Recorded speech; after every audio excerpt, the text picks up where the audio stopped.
Welcome one and all to another TV news takeover from Platform32. That's right, we've sacked off all that boring music and movie news to pump so much video gaming related content into your eyes and ears that it will fill your head to the brim and then come shooting out of your nose and go all over the walls and the carpet. Ooh, messy. Coming up in today's show, Blacklight Tango Down for the PS3 goes under the reviewer-scope. That's a special microscope that reviews stuff, just in case you didn't know. We gatecrash the exclusive Call of Duty Black Ops launch event in London and bother some famous folk. But before all that, someone important has something to say. I'm Paul Wedgewood, I'm the CEO of Splash Damage and the game director on Brink, and you're watching Platform32. At this year's Eurogamer Expo, there were tons of unreleased games on show for the public to have a bash on. One of the games which drew the biggest crowds and created the longest queues was Brink, a first-person shooter from Splash Damage and Bethesda that is trying to break the shooter mould and revolutionise the FPS genre. But come on, they all say that, don't they? In one of the few quiet moments of the expo, when we weren't running around playing games, we managed to grab an exclusive interview with the CEO of Splash Damage and Brink's game director, Paul Wedgewood. So, come on Paul, why are people getting so excited? What's Brink all about and why is it going to be so awesome? Brink, you know, it's a brand new shooter from Splash Damage, and I think we're probably best known, certainly on the PC, for our work on games like Wolfenstein, Enemy Territory Quake Wars, and our contributions to Doom 3 with id Software.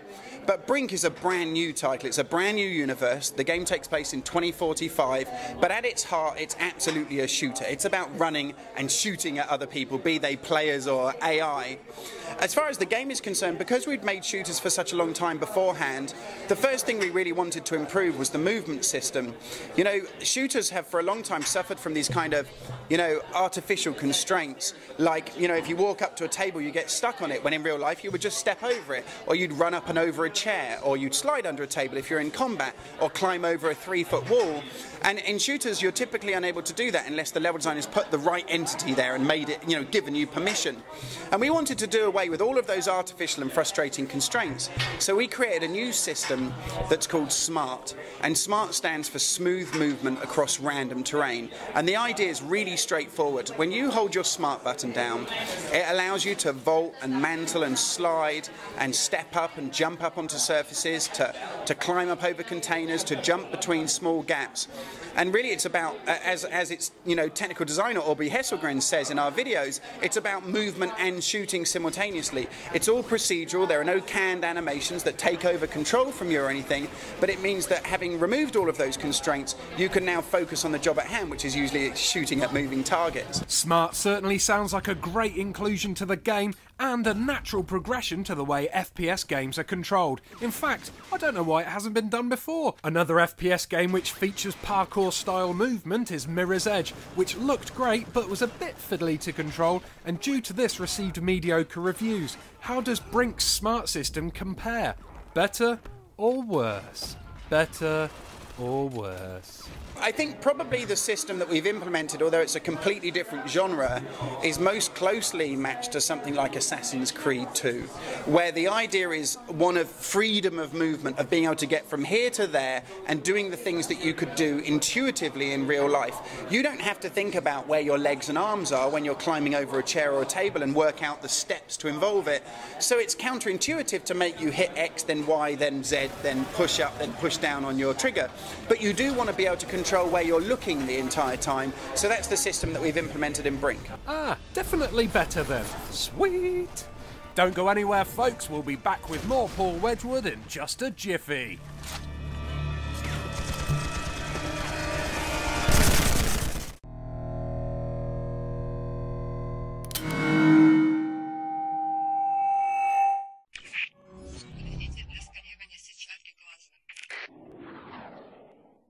Blacklight Tango Down created a huge buzz before its launch on the Xbox Live Arcade in July with its promise of AAA gameplay for a low-budget price.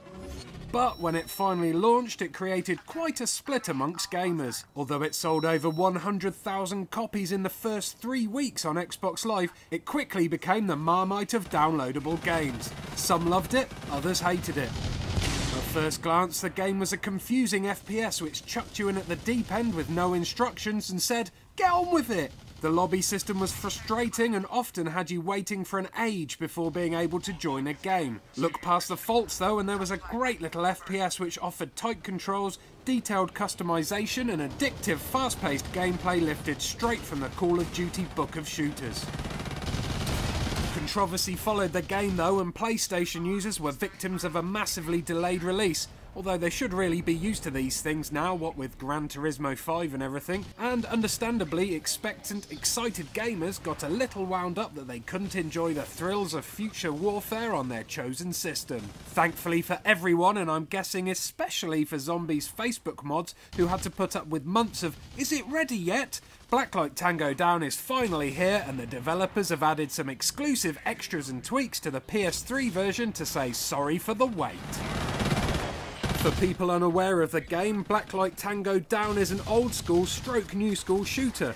What do I mean by that? Well, it has that classic old school clan shooter style and feel mixed in with the fast-paced action and character customization of the newer iterations of the Call of Duty series. You take on the role of an unnamed soldier fighting alongside either the Blacklight team or their enemies the Order in a futuristic war set in a run-down, decaying city. Being the future and all, you're kitted out with some big futuristic weapons and a suit of armour which comes complete with a hyper-reality visor, also known as a HRV. It's this visor which adds the unique gameplay element to Blacklight, enabling you to pinpoint your enemy's position at the press of a button. Be warned though, you can't shoot while in HRV, so be careful when you use it, otherwise you can easily be caught with your HRV-shaped pants down. The HRV is an awesome addition to the game. It keeps the action fast-paced, helps eliminate camping, and adds an added tactical element to the game, especially if you are working closely with a team where you can rotate spotting and shooting duties with your mates. With Blacklight you can play solo online and have a great action-packed time, but get into the teamwork aspect and the experience is much richer and infinitely more rewarding. Stay tuned for more future warfare coming up later in the show. Coming up after the break, we shove a rubbish microphone in the direction of celebrities' mouths in the hope that words come out when we visit the Call of Duty Black Ops launch event, and our verdict on the PS3 version of Blacklight Tango Down rears its pretty little face.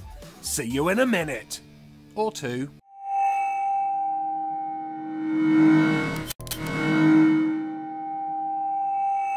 It took me ages to wash the smell off my hands. Oh, hi, sorry, didn't expect to see you back so soon.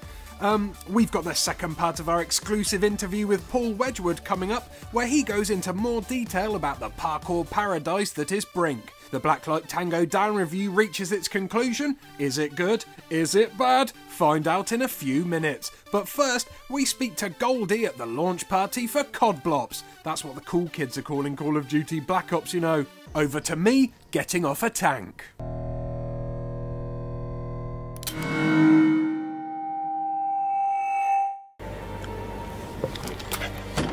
Hi, I'm Ian Higton from Platform32, and I've just popped along in my tank to possibly the biggest gaming event ever. It's the Call of Duty Black Ops launch. But who needs tanks? Tanks are a bit rubbish. Let's go inside, check out the game, and see if we can speak to some celebrities.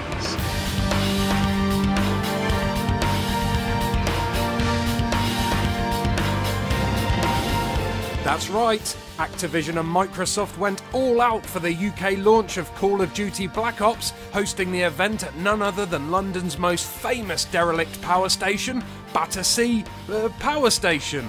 Illuminated by gigantic projections of missiles, gun turrets and sweeping helicopters, the exclusive event was attended by some of the UK's biggest celebrities. Oh look, there's the girls from The Only Way is Essex. Treyarch, the developers of this new instalment of the Call of Duty franchise, have always stood in the shadow of Infinity Ward, the developers behind the Modern Warfare versions of COD, who recently had a controversial split with publisher Activision. So it's not really surprising that the company threw everything at making the launch as big an event as possible. Coming up, we speak to celebrity joypad junkies including Goldie and Sophie Ellis-Bextor. But first, I stood really close to someone else's interview and managed to overhear Activision UK Managing Director Andrew Brown say this about the game. I think we've re-established what the genre is for first-person shooters. I think the multiplayer particularly is definitely different. We've had some new features in this year with the wager matches, which is really going to revolutionise that whole play. But it's a particularly intense and in-depth experience, and I just think people are going to really enjoy it. Sweet! That's got to be the best interview I've never done, or something. Next up in our Celebrity Pester Fest, the musical legend Goldie. Looking forward to Black Ops? I am, mate, yeah. After getting wiped out by an 8-year-old from Texas every time, I need something different now. Yeah, really? So, I mean, Goldicus 999, guys, if you're out there. Yeah, that's your game. That's me, yeah, with a K. Yeah, so with a K. So we'll add you up and try and... Yeah, try to hit me up, man. Yeah, oh, God, yeah. I was out there, I was playing with Chance, one of the game developers last year. Obviously another company, but those guys are ridiculous. I just play for fun now. Good banter. Yeah. So, what's your best kill streak? Oh, my best kill streak, 8. Sorry, yeah, that's it. And I've only ever done it once. So you've never managed to get a nuclear warhead or anything like that? No, I'm not. You know, I'm probably only my second prestige, probably, and you know, dying aimlessly in an alleyway, shot in somewhere in some favela in Brazil. But I do love the game. It's a good entertainment, good fun. If Treyarch offered to get you to do a soundtrack for the game, would you do it? Well, I would do, but I've never really approached me. But I think the label would be able to handle that very well, and I think our music is very kind of high energy anyway, in that kind of sense. I think it'd be a really good thing. It'd be good to see what Treyarch have done, because you know I've never really followed many of their developments, but I think it's good to see what there's big anticipation for this game. There sure is, Goldie. There sure is. Anyway, I've got to say it was a real pleasure speaking to someone as famous as Goldie. However, when I tried to add him on Xbox Live, it turned out his friends list was full. Denied. Stay tuned, there's plenty more celebrity bothering coming up when I find out that Sophie Ellis-Bextor doesn't like puns, and we hear Little Chris's Call of Duty Tip of the Day.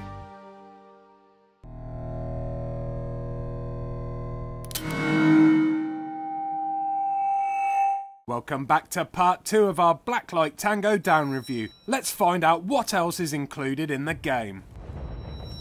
Add to the mix endless weapon and character customization, 70 XP levels to work your way through, cool weapon tags which hang from your gun and alter your stats, and imaginative twists on existing weaponry, including the awesome digital flash and smoke grenades which interfere with your HRV, and what you get for your cash is an FPS packed to bursting with cool original content and addictive gameplay which is heads above other downloadable offerings on the PSN. Be warned though, this shooter is pretty much online only, although you can play solo on Black Ops, the small campaign mode which is included with the game. It can be played with up to 4 people as a co-op campaign, but it's pretty shallow and seems to be basic filler material thrown in just to tick the campaign checkbox in the what to put in a game instruction manual. To be honest, I wouldn't recommend the game for purely offline gamers. There just isn't enough in Black Ops to keep your attention for long. The online action for up to 16 players is where it's at with this game, and what? Wow, did you see that? Let's see that again in slow-mo. On your head, son! Bouncy, bouncy, grenade physics win! Alright. So, what's new for the PSN version then? Well, along with the update that was given to the XBLA and PC users, which among other things increased spawning invincibility time to combat the frustrating spawn campers who plagued the team deathmatches, this new version has some great additions which pretty much make the PSN rendition the definitive version of the game, and the one you should be forking your hard-earned pennies on if you are lucky enough to own both consoles. First up is the new Join in Progress feature, which makes searching for and joining games so much quicker than on the Xbox. There are still some savagely long loading times hanging around though, but in general getting into a match with your mates is much less of a lengthy process than before, which is nice because I hate waiting. Also whacked onto the existing 12 is a new map exclusive to the PSN called Crossover. It's a cool multi-leveled map which is great fun to play, mixing close combat action for those on the ground with some great spots for snipers up on the top walkways. It's a very cool addition to the existing maps and it packs in even more value to the $9.99 asking price. The PS3 isn't exactly drowning in FPSs like the Xbox is, so when one comes along that is as well produced as Blacklight and is only a fraction of the price of a normal retail game, online shooter fans would be mad to miss out on snapping it up. Blacklight has little to offer anyone who's not a fan of relentless bullet battles, but for those who are, I would definitely recommend the PSN version. Zombie have done what a lot of developers forget to do nowadays, listen to the fan base, and by doing so they have tightened up the game and given the fans exactly what they want and improved the Tango Down experience tenfold. Now all they need to do is update the PC and Xbox Live versions. Excuse me while I run off to post that on Zombie's Facebook wall. Well, that's the end of another Platform 32 special. Thanks for watching and we'll see you again soon. Only joking! There's loads more stuff coming up in part 3, including the finale of our Paul Wedgewood interview and part 2 of our celebrity stalking Codblops feature. And it's all on the other side of this!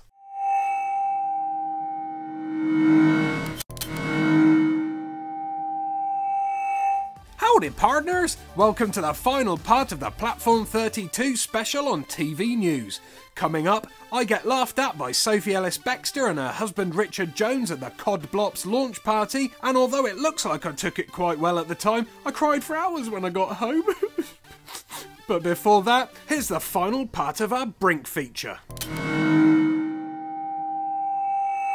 Welcome back, Brink fans. Stand by for more info straight from the mouth of Paul Wedgewood. Visually, Brink stands out amongst other games of its genre thanks to its bright visuals and unique character design, creating a cool, gritty comic book style. What's the story behind the look and atmosphere of the game? So the vision in my head was one of complete realism, you know, that we'd build this huge floating city and it would be entirely realistic and that would be its function. Then we hired this great art director, his name's Olivier Leonardi. He was the art director behind Prince of Persia, Rainbow Six Vegas, and the very first thing he said is this should be stylistic, this should be hyper-realistic, I want to exaggerate all the proportions on characters and I want to put the colour back in shooters. And I was like, you're insane, you know, because the whole industry has been making shooters in sepia for 10 years. You know, that's what we do. If you want something to be realistic, we desaturate it. If we wanted to make a shooter compelling, it would be in a Siberian base or a North African airfield or on a, you know, an aircraft carrier in the middle of the Atlantic, and that was the limit of what we did. But you know, the reason that I was compelled by the setting when I started to think about where a great place to put a game would be is that, you know, I haven't seen floating cities in games or movies. Obviously ones that float in the sky, but not the idea of a green, sustainable floating city at sea. Because this is a world you've never seen before, Olivier reasoned that players don't have any expectations when they arrive, so we can play with things a little bit. We can use the environment as a kind of big major third character to tell a backstory about the game. And so Olivier pushed hard for this art direction, and he started doing, you know, working with his team, people like Tim Appleby, our lead character artist, who was responsible for Shepard and the lead aliens in Mass Effect, and people like Aaron Hoffman, our lead environment artist, and our concept artist, Laurel and Georgi. They started all working together to come up with a vision for the game that would really set it aside from everything else, that would create something that was really cool. Thanks, Paul. The game sounds truly amazing. So the big question is, when can we finally get our hands on Brink in the comfort of our own homes? Brink is scheduled for release on the Xbox 360, PlayStation 3 and PC, of course, in spring 2011.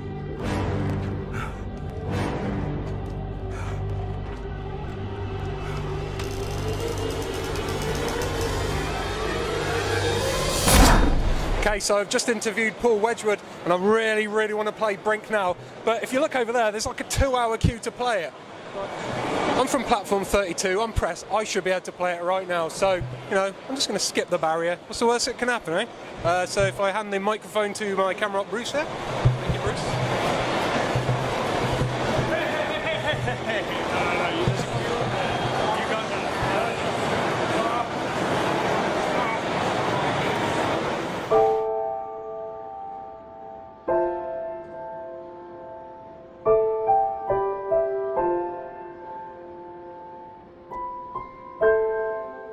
Well, you'll be pleased to know that after a wait of approximately 2 hours and 8 minutes, I finally got to try the game and tested out the smart system for myself in a team objective match. And to be honest, it worked amazingly well. Holding down the smart button and running at obstacles only to vault over them automatically not only feels instinctive and creates a great flow to the game, but it also looks cool as hell. Jumping over a high wall and landing down behind your opponent before popping him in the head is so smooth and easy that every kill makes you feel like an awesome acrobatic tough guy. Parkour, blimey, Brink is gonna be an immense game.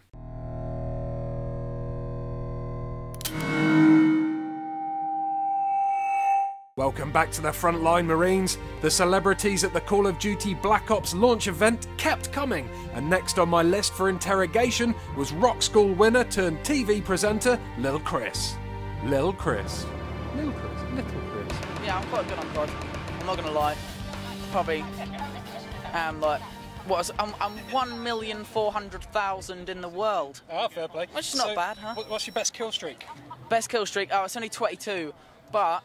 That's like, what, 3 short of a nuke?